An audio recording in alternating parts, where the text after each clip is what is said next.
Welcome everyone to the 14th, can't believe it, the 14th COVID-19 CommunityResources.com Town Hall meeting powered by the Center for Closing the Health Gap. Today, we're going to talk to members of the Greater Cincinnati Association of Black Journalists, and we're going to talk to them about covering the news while Black. What is that like? We're going to go behind the scenes with these producers, reporters, anchors. It's going to really a great conversation. So I'm your moderator, Cincinnati City Council member, Jameela Batchelor.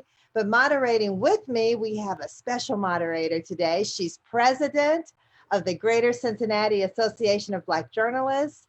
She's a Channel 5 reporter, and she's co-moderator of the popular weekly television program, Let's Talk Cincy. Of course, I'm talking about Alexis Rogers.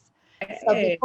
Hey, Alexis. So before I turn it over to Alexis, let's give a special thank to our tech team, John Reichel and Lauren Harden, who make all the magic happen. And as a reminder to everyone attending, this is recorded so that we can post it later.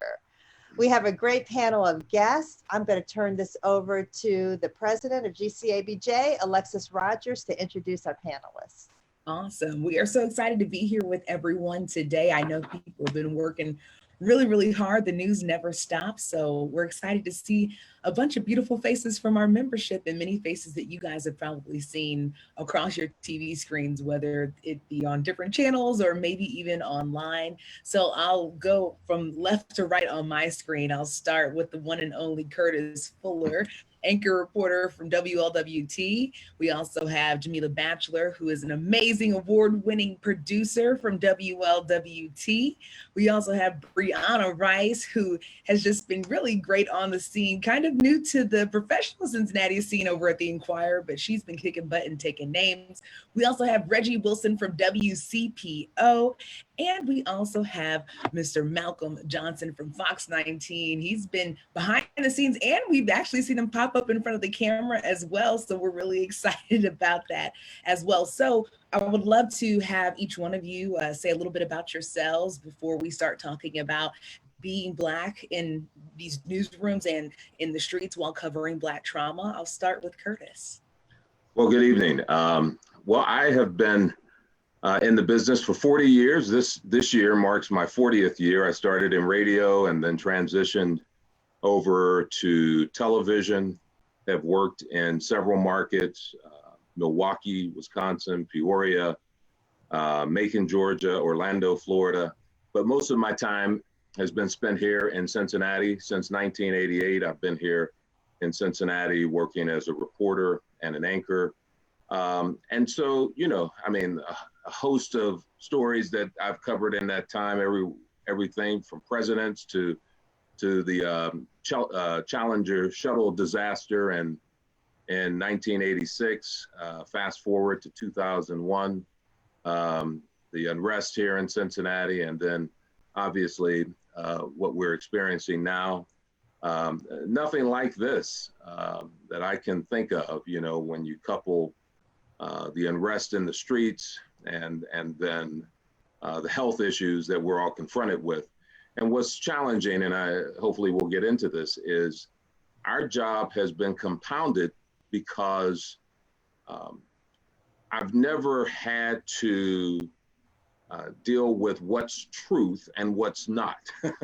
I mean, people are so confused about what the truth is and what sources to rely on. And that makes the job very, very challenging, more so than it's ever been in 40 years. Curtis, thank you. We know you always keep it real. We're so happy to have you. And yes, everyone, his voice is always that deep, let me tell you. Okay, wonderful. Going over to Jameela, let's start with you. All right, good evening, everyone. My name is Jameela Batchelor. I'm a producer at WLWT. I produce the 5:30 p.m. newscast. Proud graduate of the Ohio State University. And I have been working in news now for a decade. Not as long as Curtis, but I've covered a couple things. I was probably in 8th grade during the unrest, the 2001 riots. I'm from Cincinnati, grew up in Avondale, so I've been around here a while. I actually started out though as a newspaper reporter up in northeastern Ohio, Lorain, Ohio. So I've done a little bit of everything, but I have been in TV news for about 7 years now, or yeah, somewhere around there. And Jameela is a gem who also keeps it real in and out of the newsroom. We love it to see it. Thank you so much, Jameela. We'll go ahead and go to Brianna. Hi, my name is Brianna Rice, and I am a News of Now reporter with the Cincinnati Enquirer, which basically means I cover a lot of things. It's been almost exclusively the pandemic and protests lately and kind of everything surrounding that. But before that, it could be anything going on in the city, anything trending on social media. A lot of what I do is see what people in our area are Googling and kind of find those answers for them. So when you Google, we are a source that you could get something. Yeah, so I've only been doing this for a year, and I definitely got the Enquirer, and this is definitely the biggest story I've ever done, obviously, and it's been going on for a couple weeks now. So like Curtis, I think the hardest part for me lately has just been seeing how much distrust there is among a lot of communities towards the news media, and I really make it a point to try to be a place that people can come to, even if it's just an email question, and I hope to build a lot more trust within the city with the Enquirer and all of our local media. Brianna, thank you. And she's been great on Twitter. You just makes it feel like you're right there. So you've been doing a good job, girlfriend. All right, on to Reggie. What up? Hey, everybody. My name is Reggie Wilson. I do sports over at WCPO. I've been in the business for going on a decade, and then moved to Southwest Kansas as a news and sports reporter out there for a couple of years before moving on to Dayton, covering sports, covering a lot of Jameela's Buckeyes, and then now I'm in Cincinnati. So, of course, you know, with the sports landscape, a lot of sports has been, you know, shut down due to the pandemic. And so it's been an interesting time for me, you know, couple that with a lot of the, you know, racial unrest, if you will, that's happening. So it's a very interesting time, and just taking everything in real time and just trying to compute. I'm glad that, you know, we were able to have this discussion. This was actually a discussion that I brought up that we should have, because I was just kind of crowdsourcing and seeing that, you know, a lot of different journalists were having a lot of different opinions, but not necessarily the forum to express what they feel and how they feel. So I thought this would be a good way to do that. Reggie, we thank you. You always have a really great perspective. And then we have Malcolm. Malcolm, tell us about yourself. Hey guys. So I've been in news 4 years now. I've been in the newsroom, proud graduate of the best HBCU, Alabama Agricultural and Mechanical University. And I produced the 6 p.m. news at Fox 19. And I've only been in Cincinnati just over 2 years now. So as you can imagine, I'm still having a ton of new experiences. I'm still discovering like new things. And to be there the last weekend in May, to take all of that in, it was a lot for me. 'Cause like you think of Cincinnati, you think of opening day and all of the fun things and the happy times. But if the pandemic and racial unrest has taught us anything, it's that these hard times are really bringing out the things that we hide. You know, it's the ugly things that don't get talked about enough. They're all coming to light now. So I'm really glad to be in Cincinnati as I'm watching all of this change is happening rapidly, like right in front of us. And, you know, we all have a job to do, and we have to, you know, do our best to, at times, you know, suppress the way we feel, tuck our feelings away, because our viewers, our audience, our whoever is just more important. So, you know, we're all in this fight. So. Malcolm, thank you so much. And I just realized I never talked about my own background. So this actually marks my 10th year in the business. I'm very excited about that. And I came here, my first job was in Columbia, Missouri. Then I went to Little Rock, Arkansas. That was a bit of a culture shock, definitely covering a lot of these things, learning a lot about what it means to be a Black journalist, right? And then coming to Cincinnati for the last 4 years has been awesome. And it's been definitely an experience maneuvering being a Black woman, being the president of Greater Cincinnati Association of Black Journalists. I've also served nationally for our national chapter before. So these are conversations that I'm always willing and wanting to have because they're important. So Jan, I think that covers everybody. All right. Okay. So thank you. Thank you for the intros. And I should have said at the beginning, this was Reggie's idea. Reggie, thank you so much. You know, we've seen you out there. I know you're a sports anchor, but I've seen you covering protests. So I know, you know, you've got a wide range there. So let me, you know, first question here that people want to know. And Curtis, you brought it up. You said, you know, it's hard in this time of, you know, what's truth and what's not truth. And Brianna, you talked about distrust of the media. How do you figure out what's truth and what's not truth? How does that process work? Well, you know, I don't think. How do we know to trust you? Well, I think consistency. No one's going to always love what you have to say, but I think trust comes in consistency. And I try to make sure that I'm out and about so people know that if I'm talking about Over the Rhine or if I'm talking about the West End, they've seen me there. So that starts where I have been in over 100 weddings and I have owned over 75 bridesmaid dresses. Even though these dresses are things I probably wouldn't wear ever again, they all hold a story. Jen started Bridesmaid for Hire 6 years ago. Where does that come from? I think multiple bridesmaid packages, but the real job is being there. There we go. Someone has the radio or television on somewhere. Oh, okay. Yeah. So I think that's where it begins. You know, our job is really to just listen to people. You know, I was one example is, and I try not to judge people when I'm out there. People find themselves in all types of situations. We covered a story recently and of a woman who was hit and killed by a car crossing the street. And it was interesting because the people were telling me what she was doing and they said, and you know, she was playing the numbers for some people in the neighborhood. So now, if you have no concept to what that is and how important that is to an 85-year-old person who's been playing that same number, you know, you might read more into that or make it into something that's not.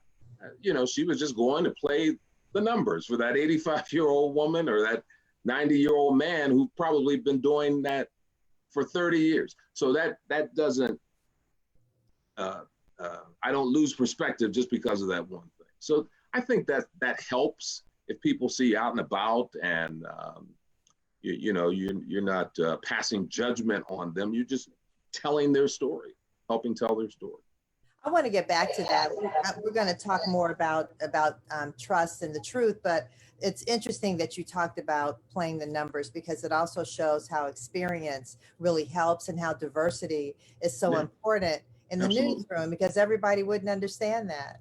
So that's, I mean, we'll talk about that in a minute, but Brianna, you were talking about distrust of the media. Tell us about that. And you're on social media a lot, so. Yes, so I definitely use social media as my biggest ways of engaging with people for sure. And especially I feel like a lot of young people don't read the news. So I want to be in a place that young people can find me and also just be in a place always where, like you said, being out in the field, I talk to people, you know, everyone who emails me or calls me, it's something that you have to respond to. And I think a lot of people don't always do that. And it goes a long way just being able to hear people, even if you can't always tell their stories. But in regards to trust, I mean, it has a lot to do with representation, not just in the newsroom, but in the stories that we're covering. And we have to make sure that our coverage is reflecting all of the people in the city and not just maybe the people who read or watch or can afford these things. So for me, it's just honestly making sure I'm reaching out to as many people as possible and, you know, answering people's questions as much as possible. Like with unemployment, you know, and people don't have access to a library or something, like how can I write an article that might answer some of those questions where they have nowhere else, they can't get through an unemployment line, you know, like really thinking of ways that we can do a service for our community, I think is how I'm working on. I'm still, you know, only 2 years in, so I'm learning every day. But I think just showing people that journalists are just people and not these mythical figures inside your TV. They're just real people who have real lives and really want to help and do good. And yeah, and if we make mistakes, we own up to it. So always accountability and transparency. If I say something incorrectly, you will always catch me printing a retraction because, you know, I do make mistakes, but I have to own up to them. So. And then, you know, so, and anyone can answer this, but what is the checking process like? That's what people, because, you know, there's something that distinguishes all of you from folks who are just on the internet, you know, tweeting and, you know, Instagramming and giving out all this kind of information. That's not always true. And I won't even say it starts at the top, but it kind of does. So what about that? How does that fact-checking process work? Well, I'll say for newspapers in particular, it's kind of a weird process because back in the day we had copy editors, right? So there was a team of people whose their only job was to fact check everything and then edit it and make sure it was a clean copy. And we don't have that anymore. So a lot of it goes on to the reporter. So with longer stories, of course, multiple people edit, but most of the time when I write a story, I have one editor. So a lot of that is on me. So how do I fact check myself? If it's numbers, I do it twice, and we have a way in our system, I mark it down. So I'm like, okay, I checked this number twice, and then I mark that I checked it. So when my editors read it, I'm sure they check some of them too, but they can see clearly where I fact checked myself. And then, yeah, reputable sources. Most of the time, I link to things too as much as possible in my online stories. So if you want to know where I got something, you can find it yourself and go read it. And I think that kind of helps with fact checking, but those are just some of the things we do. Okay, I would love to hear something maybe from Jameela and Malcolm, because you all are constantly doing it from the booth while you're trying to figure out an entire show. For anyone out there who doesn't know what a producer is, a producer literally crafts the show that's in front of you. So if you all could talk about what you all do to make sure that what you're putting on is right. Well, our fact-checking process normally goes through assistant news director, managing editor, and then I still look over it. And it can be a lot to, you know, I'm already, like you said, putting together a show. I'm writing my own things for the show, but I'm also going over the reporter's information as well. As far as like official sources, you know, I will read court documents. I will read a police report.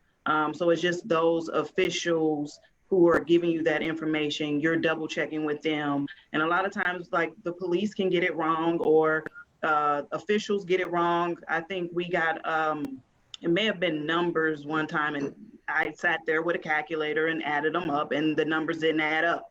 So then we're gonna call again and say, hey, you know, these numbers aren't adding up. So, you know, what are we missing here? And I think that's, you know, that's important to have multiple checkers. And like Brianna said, in newspaper, like, I was a reporter, and then I just had a copy editor too. So pretty much you only just had that one person. So it was a lot on the reporter to double check and make sure. So I think when I came to TV, I brought that with me. And it's just, that's just how I operated then. And so that's how I've always continued to operate. That's great. So, you know, another thing, there's so much news out there. You can't cover everything. How do you decide what you're going to cover?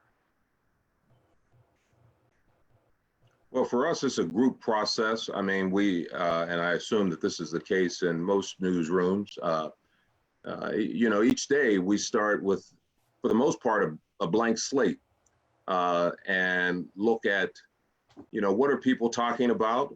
What's happening? What happened overnight?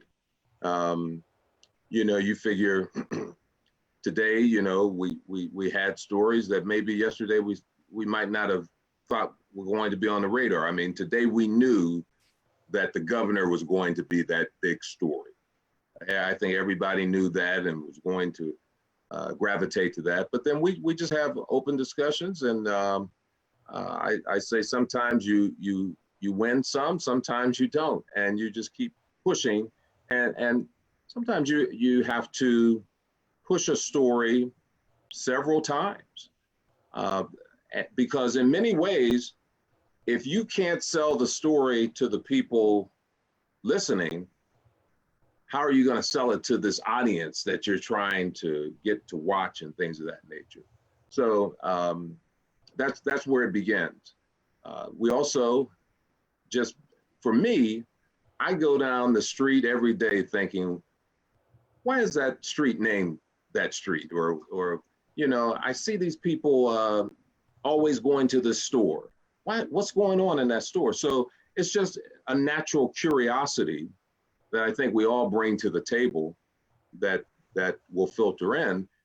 And that helps too in asking the questions. I know, you know, you're a lawyer, so the old saying, don't ask questions that you don't know the answers to.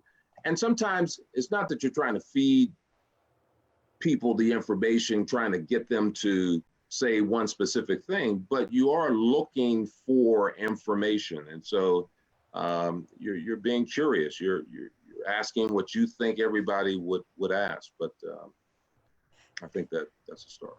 Yeah, well, and you know, a follow up to that. Oh, was someone else jumping in? I'm sorry. Well, I was going to say, just before we get off of that particular subject, I would love to hear from Reggie and Malcolm and really everybody, you know, talk about the battles that we face as Black journalists, because I think a lot of times people sometimes lump us in with just journalist, period. But being a Black journalist is definitely a different experience. We have different responsibilities because, you know, a lot of times we are educating our teammates at the newsroom table, but also we have a responsibility out in the field. And I know that for a lot of us in our chapter, we talked about how much that kind of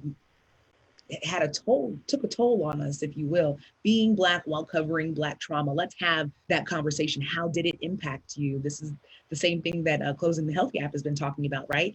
About, you know, Black trauma, what we're seeing being a health crisis. So let's have that conversation, guys, and get really, you know, real about the realities of your job at home and at work.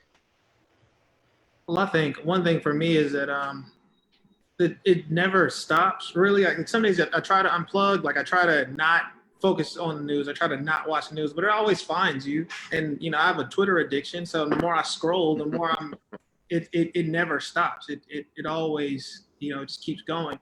I think it's interesting that, like, I'll never just be a journalist. I'll always be a Black journalist. And that's certainly something that I've been realizing more and more, like, especially like in the last week. Oh God, hold on, sorry. Don't worry about it. It's all right. Especially like, give me a second. Okay. Reggie's gonna pick it up for him while he. Dogs do bark. Yeah, Reggie, go ahead. Yeah, so I think it's been very interesting for me because, you know, I started my journalism career in Kansas, and specifically when I moved out to this town called Dodge City, Kansas, there were not very many people that looked like me. And I'm going and covering these, you know, athletes and different people. You know, there were other news stories that I had to cover as well.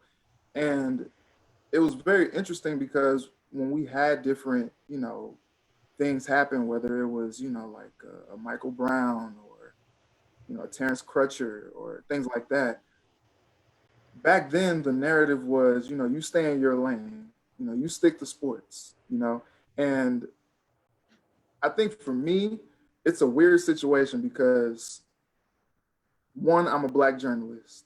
Two, I'm a Black journalist who covers these Black athletes who, in a lot of instances, feel that they could be a Terrence Crutcher, they could be a George Floyd if they didn't have a ball in their hands, if they, you know, weren't who they were. They feel like that's maybe, you know, that maybe could be their fate. And it's tough because, you know, you have people, you know, who say things like stick to sports and try to put like a muzzle on them because, you know, they may have been an athlete their whole life, but they've been Black their whole life. And so that's something that they can't escape. And as a Black journalist, I think recently with the George Floyd funeral, it really kind of stuck with me, just seeing like the finality of it, because I can get pulled over today or tomorrow. And, you know, sometimes I go in Kroger, you know, and they're like, hey, you're the guy that does sports. And, you know, it's pretty cool sometimes, but like if I get pulled over and I'm not quote unquote recognized, you know, I could just be any other Black man just doing anything. And, you know, me working where I work, me, you know, being who I am per se, that doesn't seem to matter in situations like that, as George Floyd or, you know, any of these other people, you know, who have endured and suffered these, you know, heinous acts of violence. It is very real. It's very real, and all of a sudden you see yourself more as not just you know, I'm not just a journalist, you know, stick down, you know, stay down the middle, be unbiased and all that. You know, one thing I've been saying a lot is this is not like a take this side, take that side issue. Human race is, I mean, that's it. Like either you're for humans or you're not, because that's like, you don't, you know, you can't pick one side. Either something is wrong or it's not in that particular situation.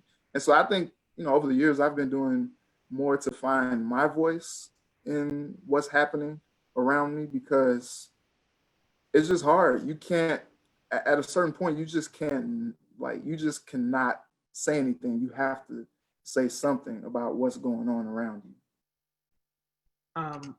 If I could jump back in here, I totally relate to Reggie saying, you know, he's working to find his voice. Like I feel like I'm in the same way. I think you learn how diverse like your newsroom really is, like in a time where diversity needs to speak up. And there are so many times where I feel like if I didn't say that, nobody was gonna say it, and then we would have just ran with some garbage. But you have to, there's that weight that you have to carry the Black flag. You have to carry the torch for Black people. And if you don't do it, it doesn't get done. Like, I don't know what it's like, you know, you guys as newsrooms, but I imagine that like, if it isn't for, you know, however many it is, then you won't get that perspective. You won't get that context. You won't get that, you know. And another thing is my like white coworkers, they you know, they're reporting the news too. They see this too. They're seeing this as it's happening, but it just doesn't go home with them the same way that it goes home with us. I mean, I don't, you know, they just, like, I can come and I can put a show together and you know, George Floyd or the protest could be like the center of it, but like when they're done with their show, they don't have to continuously, you know, deal with the realities of the fact that, like, as Reggie said, like that could have been me. And you got Reggie wondering, you know, what if I don't get recognized? They're not gonna recognize me at all. So, so it's a struggle that, you know, we have to deal with and like we have to overcome. And again, it's still a learning process for me. Like, I can't wait until I get, you know, as many years in this game as Curtis Fuller, because I want to know what it's like to carry that torch for such a long time and to be that voice for such a long time, because it's important. Well, you know, and so Malcolm and Reggie, you both kind of said the same thing about having your own opinions and being personally involved in the story. How does that affect how you cover the story? And do you get pushback from the other people in the newsroom saying, you know, you're being biased, or, you know, how does that work? I mean, how do you manage that? So I think for me, look, like I said, I'm a journalist, but I can't help being Black. And I think because I'm a Black journalist, I have a perspective that may be different from, you know, my white counterpart, or I don't want to call him a counterpart, but maybe a white colleague. So I'm going to speak my truth. You know, as a journalist, our obligation is to tell the truth, and I'm going to try to make sure I'm being as fact-based and as truthful as possible. But, you know, when you have different instances where, you know, you may be reporting on an incident that has happened, and maybe it's happened to me, you know, in different stations that I've worked at in the past, I've had to deal with gaslighting. I've had to deal with covert racism. You know, these are still things that, you know, I deal with today. And so me having that perspective as a Black person, reporting to the population, telling about the Black story and the Black plight through that Black trauma is so layered. I think that gives me a certain perspective that maybe you wouldn't get from anyone or anybody else. And do you feel like, just following up on that, do you feel like now with the protests that your organizations are relying on you more? I mean, is it, you know, I'm just wondering, is it almost too much pressure because they're saying, you know, the protests are going on, people are protesting racism, they're talking about Black Lives Matter, and maybe those are things that, you know, the general population doesn't really understand, that it really takes Black journalists to bring that home and to make people understand what that's all about? My situation is pretty unique. I have 2 Black managers. And so I heard Malcolm talk about carrying the Black flag. Well, it's shared at my station. It's not just at the, you know, the reporter level, it's at the management level. And so they kind of help, you know, guide, you know, how our coverage is. And, you know, hey, you may not want to do that. You may not want to say that. That may be a little problematic for some of the viewers who are watching. That may, you know, offend them, or they may take that the wrong way, or they may think that you're being biased when you know, really are just trying to report the story. And so it kind of gives multiple perspectives, and they have, you know, more years than I do. And so they have a different lens that they look at the situation from. And I think that kind of helps navigate how we tell different stories. And anyone else, do you want to weigh in on that? You know, what's that like if you feel like you have to educate? And it happens in lots of fields, not just journalism, but, you know, is it hard for you all? I mean, like, you have to educate people around you about, you know, the Black community and, you know, being Black in America. Yeah, I mean, you just go ahead. I think for me, it's not hard, but I think, like Malcolm said, like, you do eventually have to find your voice. And not only are you an advocate for the Black community, but you have to be an advocate for yourself. And there are a lot of times where I'll wait to pitch a particular story unless Curtis is there, because I know he's going to back me up. And that's just how we pretty much work in the newsroom. I feel like with everything that's been going on now, they somewhat lean on us a little bit more, and I don't mind it, because that's really why I got into journalism, was to be a voice for my community. So it doesn't bother me at all. One of the things that I remember is Sam DeBose, when he had the air freshener in his car. And, you know, I remember someone, like, they had never seen that before. And I pretty much explained, like, yeah, Black people do that all the time. Like, so those are like little things that we are constantly educating them on. Like, and they may have to educate me on something else when it comes to, like, Bruce Springsteen or, you know, that type of thing. But I don't mind being the go-to person. A lot of times, like, since I'm from Cincinnati and I've lived here, a lot of times they'll say, what neighborhood is that? And I'll tell them, like, oh, no, like, depending on what side of the street you're on, you might be in Avondale or you might be at Barn Hill at that point. And I have no problem doing that, because at the end of the day, I want to make sure that our people are bringing forward accurate stories. Right. You know, I also realized, you know, look, I grew up in Pittsburgh. I was reading, you know, this great newspaper called the Courier. That was what we read. You know, I know many of my coworkers probably have never read the Pittsburgh Courier. They probably never read the Cincinnati Herald. It's 65. Same. Yeah. So, and I just know that they don't know, and I don't care, because I don't know everything they know. So I like Miles Davis. You know, I love Lena Horne. So they have to know that and feel that, because that's important. And so you think of stories, you know, I've used this before, but Fred Shuttlesworth. I mean, they understood he was important. But look, I went down there to cover Fred Shuttlesworth by myself, shot it by myself. Now this was in 2011. I had been in this business 30 years, and there I am shooting my own video, a one-man band, editing it and sending that back. So that's fine because we're going to cover Fred Shuttlesworth. Right. The same way when we all last year with Mrs. Spencer. I think they understood Mr. Spencer was important, but we had to really say, no, she is important. Right. And our coverage reflected that. The same way with Judge Jones. The night before he passed away, I said, I don't think, I said, if you hear that name, call me, and it happened, he passed away on the same day that the Kobe thing and less than 24 hours after Todd Portune. But no, you cannot lose sight of his significance in this city and the world. And so we just have to continue to push that. If not,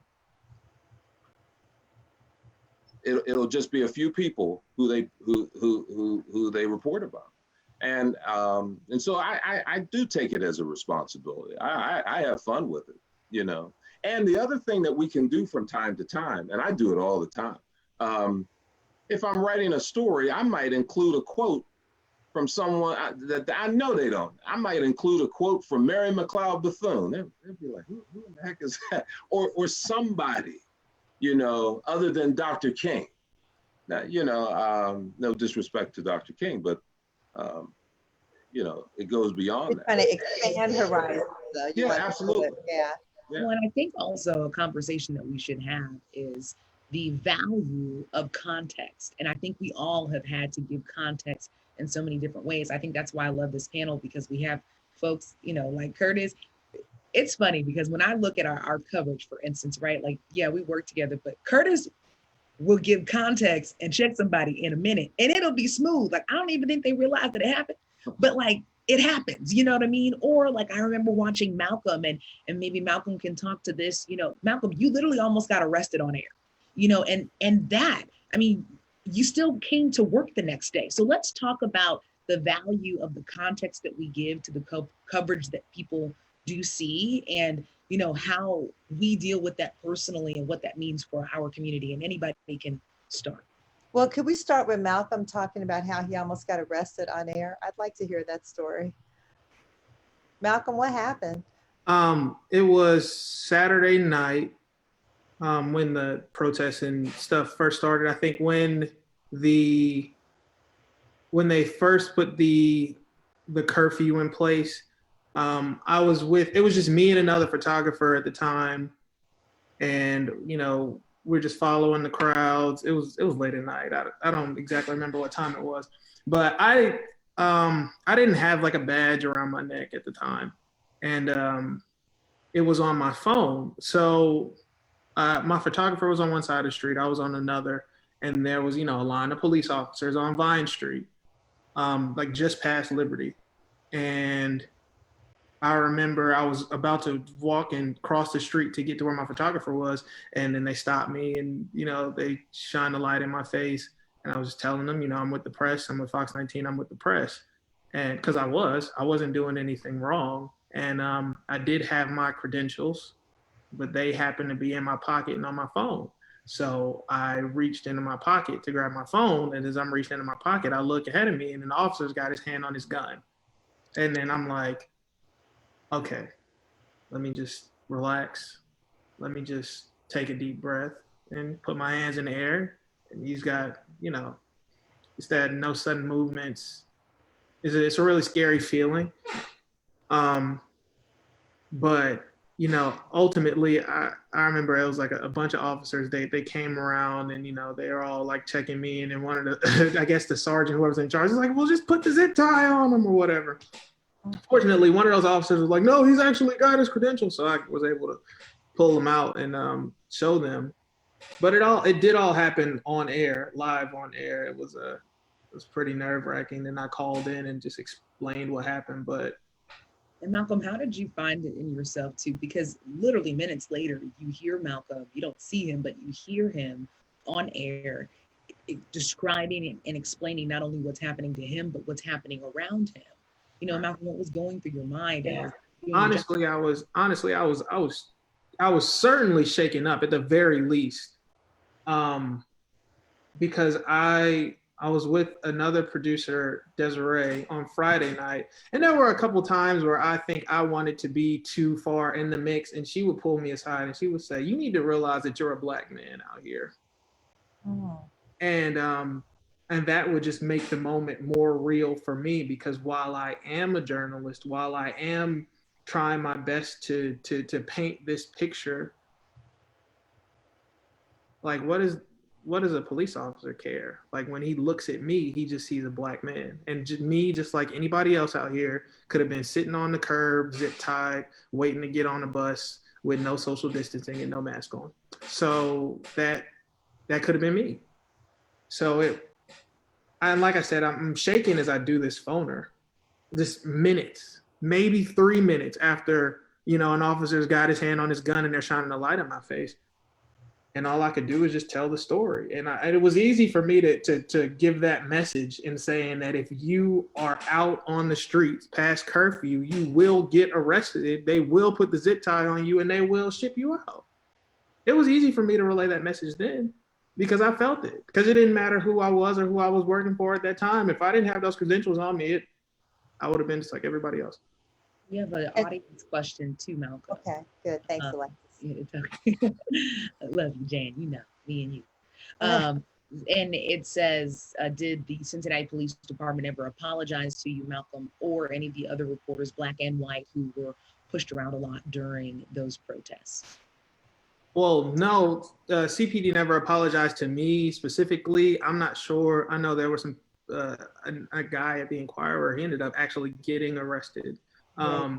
All I know is as soon as that happened, they sent out a message about journalists needing to have their credentials around their neck. But no, I never got an apology. And honestly, I don't know. Honestly, it was just, you need to have your credentials on me. That was kind of really the message I was receiving from work. You should have had your credentials more than anything else. So. Well, and I guess, the other thing is you weren't doing anything, so you end up getting arrested and you really weren't doing anything. And you're saying the officer had his hand on his gun. I mean, that could have gone south, really fast. And that's, I think that's what we've been talking about, how the experience of being Black covering these stories or not, it's different. And it might be hard for other people to understand, what is that like? Being in that situation where you haven't done anything wrong, and next thing you know, you're being confronted almost with a gun. So. I would love for, and again, anybody, but I know Jameela and I know Curtis have had these conversations as well, how we not only educate those who are around us. I know there were a couple live shots where, I saw that people would be talking to Curtis and maybe the anchor would pitch to him in a certain way. And, he said numerous times, I cannot speak for the entire Black community, but this is the context that I can give you, or I know that Jameela has been in many different control rooms and said, we can't say that, like we should say it like this. So guys, if you can talk a little bit about maybe some of that you had to do and why that was important to do. Go ahead, Jameela. I was going to let you talk for a change, Curtis. The one thing and I don't know if I'm getting off your question here, but when we talked about, context, it's very timely for this panel that we're doing this week, actually, because on my Facebook page, I saw the other day, like the Trayvon Martin verdict was 7 years ago this week. And at my previous station, I was an assignment editor. So, the assignment editor is the one who they'll listen to the scanners. They send out, photographers to stories and reporters and whatnot. So the Trayvon Martin verdict was a Saturday night. So the following day, Sunday, I had already planned to send, the morning photographer to a church, go listen to a sermon. Like this was going to be the story for the evening news. What was the Black community saying about this verdict? And I'm like, I know every single Black church in Cincinnati is going to be talking about this verdict. So the evening producer comes in and I tell him, because the way the previous station worked, the assignment editor pretty much set up everything on the weekends. So I pretty much let him know, like, this is what I have set up. This is what I've already had shot. And he's like, no, like that's all the way in Florida. That he's like talking to me like this means nothing in Cincinnati. And I'm looking at him like, you cannot be serious right now. And he was like, yeah, I want us to go shoot this drag race, like literally a drag race. This is not a dig to LGBT, but I'm looking at him like, okay, that's a bow side. I can send someone to shoot that, but that's not the lead story tonight at 6 o'clock. Like this, everybody has been following this court case, and you have a child who was killed, and the man who did it was just found not guilty. And I pretty much had to go back and forth with him on this. Now the producer was white, and like Malcolm said, like when we cover these type of stories, like a lot of times they go home and that's it. But for us, like as a Black journalist, like you all said, I'm gonna be a Black journalist every single day I walk in this newsroom, every single day when I leave here. So all of these stories are constantly around me. Like I'm constantly looking at videos of people who look like me or look like my loved ones who are being killed on camera. And I cannot just sit here and not say something. And that was actually one of the first times where I actually had to find my voice or what have you, because I was just an assignment editor. So I'm like, he probably thinks like, I don't know what's newsworthy, or he doesn't think like I know how to produce. But I pretty much had to argue, and that was our story that night, because I had to fight him for it. Wow, that's powerful. And that's not, there are 1,000 stories like that. I always tell the example, I was working the night that Thurgood Marshall passed away, and we almost didn't lead with that. Had I not been working that night, that Channel 5 would not have led with the death of Thurgood Marshall. And I'm and I finally said to the young man who was producing, I said, look, if I have to explain to you why this is the lead story, I've already lost the battle in some ways. And so all you can do is just keep pushing. Now, you don't have to fall on the sword. You're going to lose some battles. You're going to win some, and you're going to win more than you lose.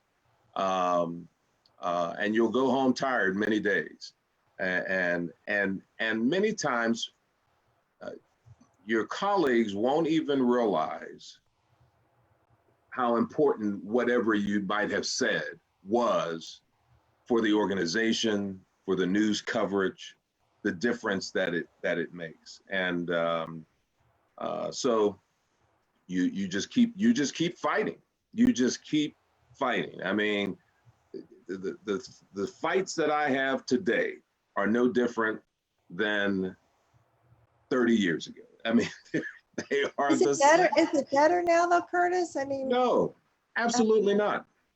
Because the one thing that doesn't change in news is you don't have enough time for the story on the front end, and you don't have enough time on the back end to tell a full story. So you're always under this pressure of trying to squeeze stuff in. And so, I have the habit of holding on to things. Let's just say that I save things. And so if I can't get it on this day, I've always felt there are only 24 hours in a day, and television time is like land. You can't really produce more. You have 24 hours. And so, and Don Cornelius taught us that just get it on the air at some point. And now with the internet and everything, it can go all over the place. So a few years ago, when Chris Smitherman's dad was not well, and he wanted to get his dad interviewed. He just wanted it, and I interviewed him, and I think about a week or so later, he passed away. And so I had this interview right there, and sure enough, I remember that interview. yeah, and I remember my news director like calling me like glad, but then also in shock, like how did you have that interview? Where did, and so and I've been thinking of you start to think about people years ago. So as Mrs. Spencer and Mr. Spencer were aging, I was holding on to an interview here, an interview there, because I at some point, sadly, you will have to use that. And that helped with our coverage. Imagine, and it's mind-boggling, I mean, because Ted Berry, we did not have a lot of video of Ted Berry when he passed away. But I had just interviewed him and had this great interview with him.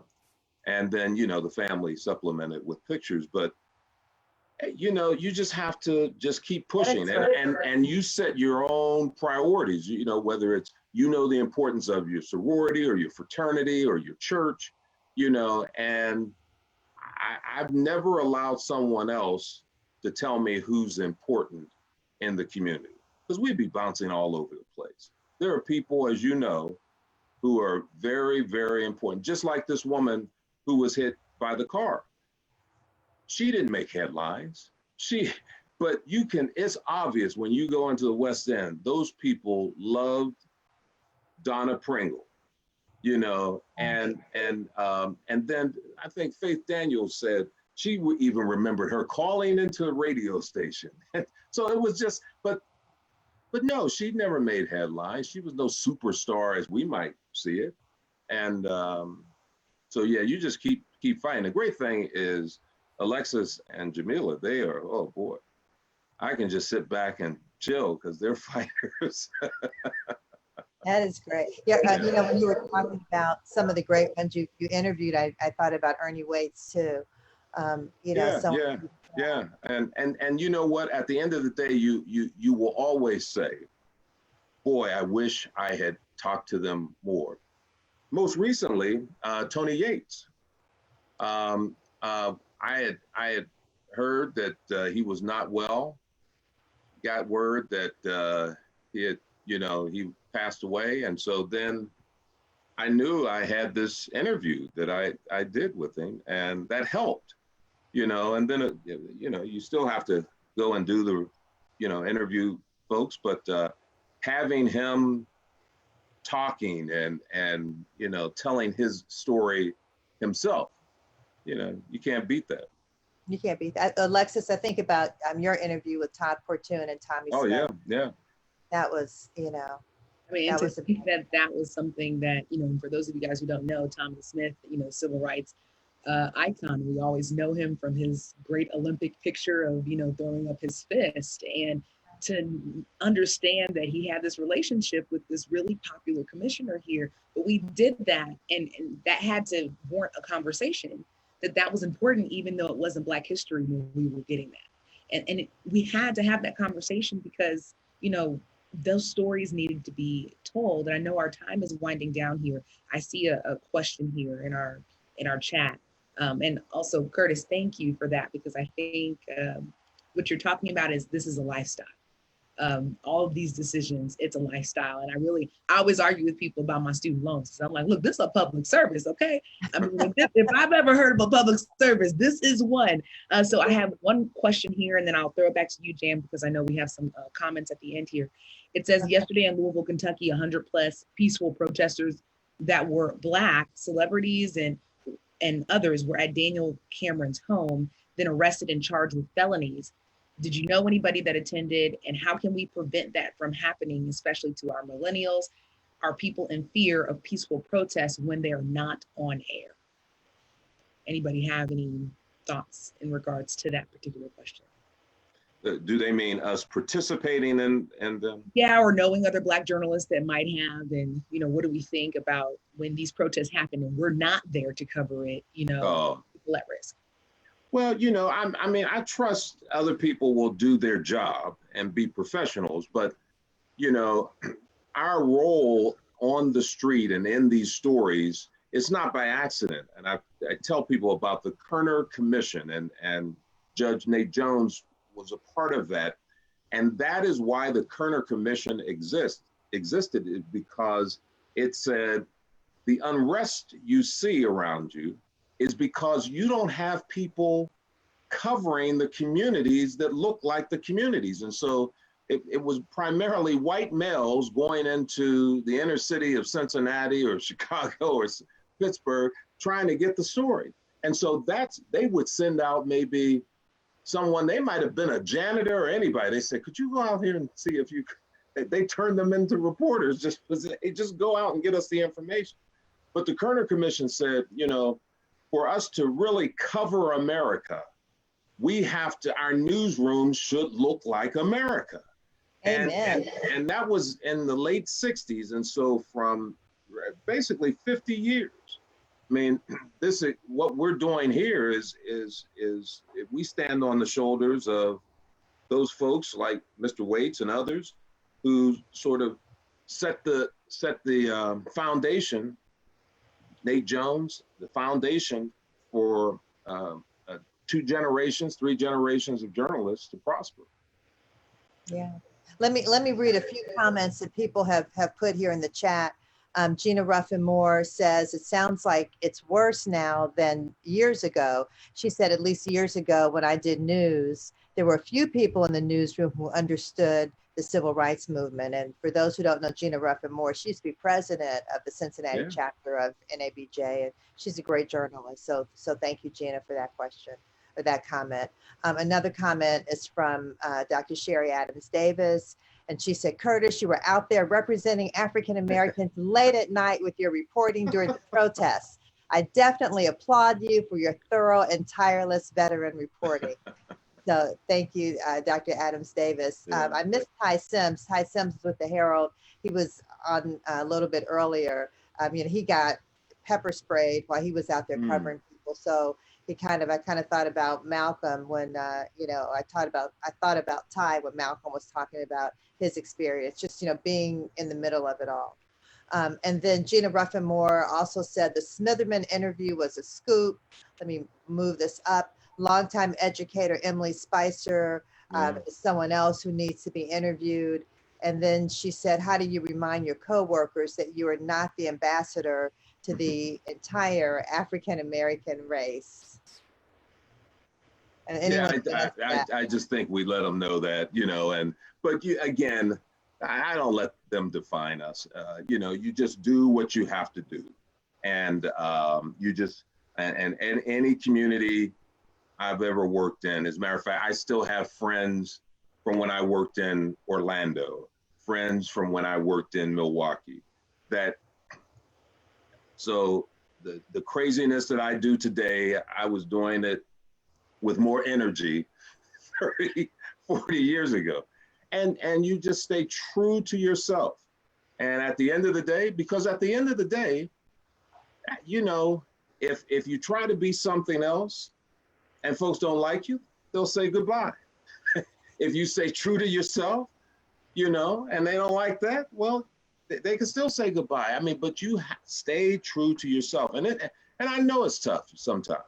And I just, I try to, and it's tougher, the older I get, because I'm probably not as patient and stuff, but you just stay true to yourself and don't take any mess. Yeah. So, all of you have just been so wonderful. If everybody wants to make a quick closing remark, and then we're going to turn it over to Renee Mahaffey Harris, President and CEO of the Center for Closing the Health Gap. This time has passed so quickly, but everybody just, we've just enjoyed you all. Please give us some quick closing remarks, and we're gonna close up. Whoever wants to go first. I'll just say, I heard Curtis say that he doesn't think that things have gotten better. And I don't know if they have. I'm new, but I feel like very lucky that I'm having these conversations along with the whole country and the whole world, and that they're happening in so many newsrooms. And whenever I have a concern, I have NABJ, or I just read a lot, or I listen to podcasts. And honestly, I have felt supported, at least that people will have the conversation. Is change happening? I don't know. I can't answer that, but I've at least been able to really look up to people and just see what can happen. So I think that has been really just something to see. And along those lines, honestly, a lot of protesters have not been happy to see reporters in some regards. I've been getting a lot of hate. And I do think as time has gone on, people have been allowing me to be there a little bit more, but there's a lot of media hate that I've been seeing lately. So yeah, just hoping to work on that, honestly. And thanks for having me. All right, thank you. I think I'll jump in. I think I'm just very grateful for this space to have this conversation. I think, like I said, over the time that I've been in journalism, I don't think I've had a forum or a space to have a conversation about being Black, covering Black trauma as a Black journalist. And I think it's very important that we do find outlets to be able to discuss these things, because I think, a lot of times, I said this before, but, a lot of the ideals and principles that journalism was built on didn't necessarily include us or people who look like us, who are now, fast forward to 2020, there are a plethora, as Alexis used earlier, a plethora of Black journalists who are, like she said, delivering a public service. And I think it's on me, especially doing sports. The narrative has always been like, stick to sports, just talk about sports, talk about numbers, stats in the game. But like, I'm more than that. I'm more than just, a guy who talks about, highlights or, what's happening in a game. I think what I've really kind of been doing and trying to make it a point to do is just educate. As I learn more, as I have experienced more, as I feel more, just kind of talking about it. And just because I'm expressing something doesn't necessarily mean that it's invalid. And I think that was something that I've fought for and fought against for years. And so I'm glad to have a forum like this to express different feelings and thoughts. And thank you, Reggie, and thank you for suggesting this. And as I said, I've seen you out there at the protests interviewing people, so you're doing great work. Thank you so much. Okay, any other closing comments? Yeah, I just want to say that I'm really thankful for the GCABJ family, NABJ family, because there have been many days where, I walk out of that booth or I walk out of that newsroom and there's some thoughts that I need to just rattle off. So I appreciate you guys being there to let me rattle these thoughts off to maintain my mental health. So I just, I appreciate that. And, for anybody who isn't in a newsroom or is in any space that's struggling or like struggling to find that voice, I mean, I want you all to stay encouraged. And like, as I'm saying, it's like I'm saying it to myself, you got to stay encouraged, because like that public service that you're giving is incredibly important. And if you're not there to do it, if you're not there to add that context, it won't always get done. So. Right. We need you. Absolutely. Yeah. Absolutely. Thank you. Thank you, Malcolm. Did you want to, or Curtis? Well, just briefly, I might have said things haven't gotten better. What's better is that there are more of us in this business. So that's better. And so you can have this forum, and you can have this forum not just sitting in. We used to have these forums, as Gina would know, around somebody's coffee table or sitting on somebody's floor and with a cold drink in our hand, Coca-Cola, of course. Of course. But of course. But so now we can share this with the world. There is, if you get a chance, check out a book. I guess it might still be in print someplace.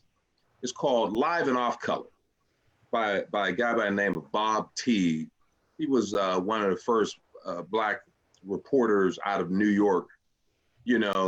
He has some behind the scenes stories that I remember picking this book up years and years ago. And Bob T passed away a few years ago. But, you know, if you read those stories about people like Bob T or you know, Ernie Waits here, or Mal Good, the first network correspondent, Black network correspondent, when you read their stories, even though they were years ago, they're going to sound very familiar. We're just able to navigate through some of those things a little different, but you will hear their voice in your head, and they're with all of us all the time because the experiences really haven't changed. So yes, things have gotten better because there are more of us supporting each other, but you'll find that road is still paved with a lot of the same challenges that they had 50 years ago. Wow. I would say that I'm so proud as we get ready to go to Renee. I'm so proud that we have a local NABJ chapter here. You know, I'm so proud that, you know, a couple of years ago when Jan, you helped us, Curtis, you helped us, you know, we understand the importance of family in and out of the newsroom. And that's so important for our health. This is literally a survival tool, and it's a teaching tool for many. And in this time, we've had so many people reach out and want to be better and want to learn and have a genuine curiosity. And that's why we're here. That's why we've been doing it since before it was popular. So I'm just really proud of everybody on this panel and excited about what that means for the future. Thank you so much. Jameela, I don't think you had a chance to make your closing remark. Did you want to add something real quickly before we throw it to Renee? I think Curtis pretty much touched on it as far as it being more of us in the newsrooms. I am thankful for this forum, of course, and just know that every day I realize the blessing that I have to be able to do what I do, and also the power and responsibility that comes with it. I tell people this all the time, like, we don't get paid enough to go to work and make up stuff. Like, they don't pay us enough to think like that. And so everything that we're bringing to you, like, this is stuff that we've been working on. We're just trying to bring you our truths. And this is what we do every single day. Like it was mentioned earlier, like, we're just normal people doing our jobs, and we take this very seriously. So thank you so much. Thank you, all of you, and everybody in the chat room. Denitra is a former journalist and news manager. She said she's teaching future journalists, and she thanks you for all your hard work, and I second that. Thank you, everybody. Renee Mahaffey Harris, president of Cincinnati of the Center for Closing the Health Gap. President, yes, that would be Curtis Fuller. That's right. Of the vote in 2001. Okay, so first of all, I just want to thank God for each of you, and it is so important that we support you, and you are doing public service, as Alexis shared. And I know, watching the news, watching all media networks, oftentimes we don't get to hear our perspective. And so we are grateful for each of you. I am grateful for our veteran, Curtis Fuller, who has really been a champion in our community, and the fact that he can work with each of you, and that you all are living out your purpose in the industry of the media. You're so critical to us being able to move the needle in being Black in America, and the stress and trauma associated with that we are now hearing about. And so it is so important that we continue this conversation, that we support you, that we elevate you, and that we all remember that we are not a monolithic people.